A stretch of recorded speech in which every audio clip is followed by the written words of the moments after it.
Tahukah kalian, kenapa Korea Selatan menerapkan wajib militer tanpa pandang bulu? Bahkan untuk para idol terkenal sekalipun. Usut punya usut guys, kebijakan itu punya akar sejarah yang sangat panjang, yaitu yang berawal dari kisah perpecahan bangsa Korea menjadi dua negara, yaitu Korea Selatan dan Korea Utara. Sebuah perpecahan yang bukan hanya karena perbedaan ideologi, tapi juga karena campur tangan dua negara adidaya, yaitu Amerika Serikat dan Uni Soviet. Dan dari sinilah kisah panjang itu dimulai. Halo sahabat Gacha, selamat datang di channel Gacha Pembesar, tempat di mana hal kecil terlihat besar dan hal biasa ternyata luar biasa.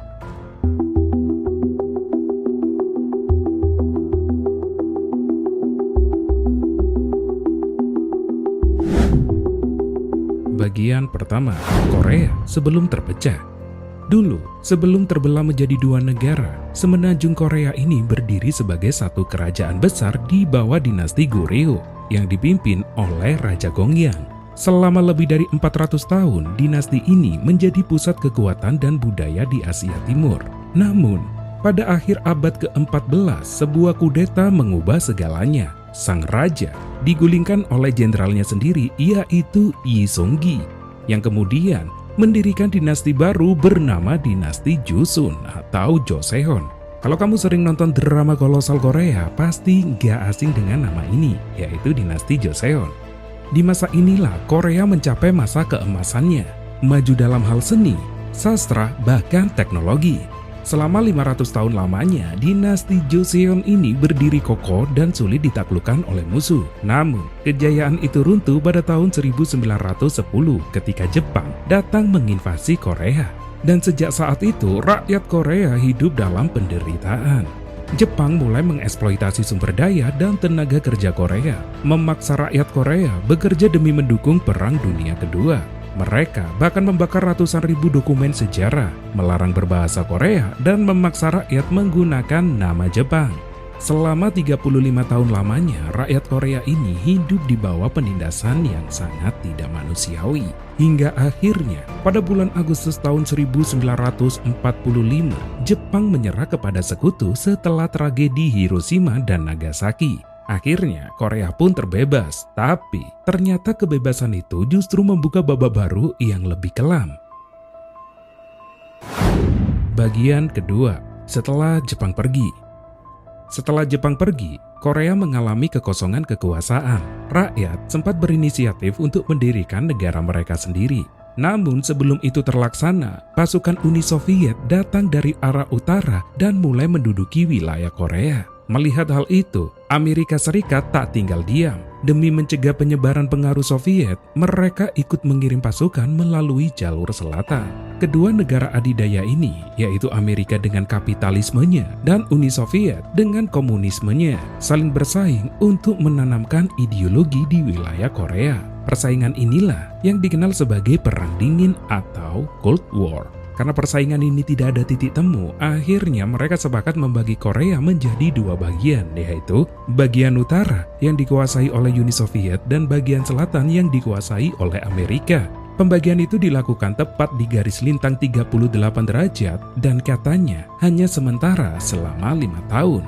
Tapi siapa sangka dari kata sementara itu berubah menjadi kata selamanya. Bagian 3. Dua ideologi, dua negara. Awalnya, Amerika dan Soviet sepakat akan menyatukan Korea kembali lewat jalur pemilu. Namun, perbedaan pandangan politik membuat kesepakatan itu gagal total. Dan akhirnya, pada tanggal 15 Agustus tahun 1948, Amerika mendirikan negara Korea Selatan dan menunjuk Syngman-rhee sebagai presiden pertamanya. Sementara itu, pada tanggal 9 September tahun 1948, Uni Soviet mendirikan Korea Utara dengan Kim Il-sung sebagai pemimpinnya. Dan sejak hari itu, Korea resmi terbelah menjadi dua negara dengan dua ideologi yang saling bertolak belakang. Bagian 4. Perang Korea. Perpecahan itu tak serta-merta menciptakan sebuah kedamaian. Sebaliknya, kedua pemimpin yaitu Kim Il-sung dan Syngman-rhee sama-sama berambisi menyatukan Korea di bawah sistem mereka masing-masing. Hal itu bukan tanpa alasan, terutama di bagian Korea Utara. krisis ekonomi, dan kelaparan melanda negara itu. Tanah yang tandus membuat rakyat kekurangan pangan.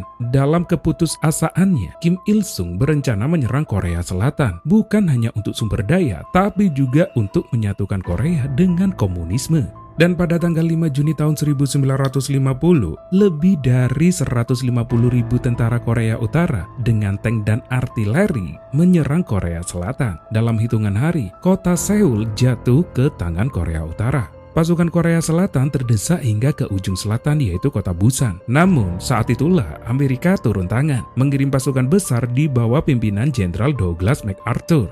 MacArthur melancarkan serangan balik yang dikenal sebagai Battle of Incheon, operasi amfibi besar-besaran yang sukses merebut kembali kota Seoul. Tapi, perang tak pernah berhenti sampai di situ. Pasukan Amerika dan Korea Selatan terus menggempur pasukan Korea Utara hingga berhasil menduduki ibu kota Korea Utara yaitu Pyongyang. Namun, hal itu tidak bertahan lama karena pasukan Korea Utara berhasil memukul balik Korea Selatan dan mengambil alih Pyongyang. Pertempuran pun kembali sengit, memakan jutaan korban jiwa. Akhirnya, setelah 3 tahun pertumpahan saudara, kedua belah pihak sepakat melakukan gencatan senjata pada tanggal 27 Juli tahun 1953. Namun, perjanjian damai tak pernah ditandatangani. Artinya, secara teknis, kedua Korea ini masih berperang sampai sekarang.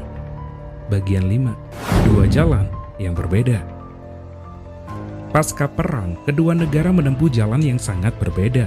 Di Korea Utara, Kim Il-sung memperkenalkan propaganda yang bernama Juche, yaitu keyakinan bahwa rakyat Korea Utara bisa hidup mandiri tanpa bantuan negara lain. Namun, akibat isolasi ekstrim dan pengembangan senjata nuklir, Korea Utara justru terpuruk secara ekonomi dan dikucilkan dunia internasional.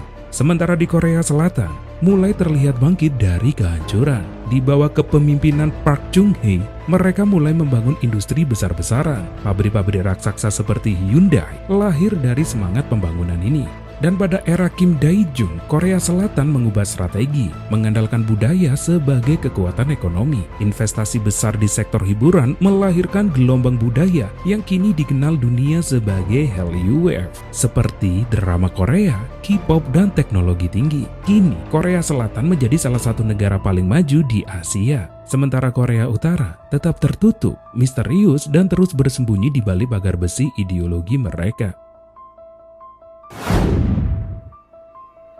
Dan itulah alasan kenapa wajib militer di Korea Selatan menjadi hal yang sangat serius. Negara ini hidup berdampingan dengan ancaman perang yang belum benar-benar usai. Sebuah pengingat dari sejarah kelam bahwa kebebasan dan kedamaian bukanlah sesuatu yang datang tanpa perjuangan. Itulah kisah panjang di balik pemisahan Korea Selatan dan Korea Utara. Dari masa keemasan dinasti Joseon, invasi Jepang, campur tangan Amerika dan Soviet, hingga lahirnya dua bangsa yang kini menempuh jalan berbeda. Yang satu maju dan terbuka, yang satunya lagi tertutup tapi penuh misteri. Dan mungkin suatu hari dua saudara ini akan bersatu kembali. Terima kasih sudah menonton sampai akhir. Itulah tadi pembahasan sejarah dari Kaca Pembesar. Channel ini masih baru, jadi kritik, saran, dan dukungan dari kalian sangat berarti supaya bisa terus berkembang dan menghadirkan konten yang lebih seru lagi. Kalau kalian suka dengan video ini, jangan lupa klik tombol like, subscribe, dan nyalakan lonceng notifikasinya supaya nggak ketinggalan fakta unik, sejarah menarik, dan misteri lainnya yang akan kita kupas di sini. Sampai jumpa di video berikutnya dan tetaplah melihat dunia dengan kaca pembesar.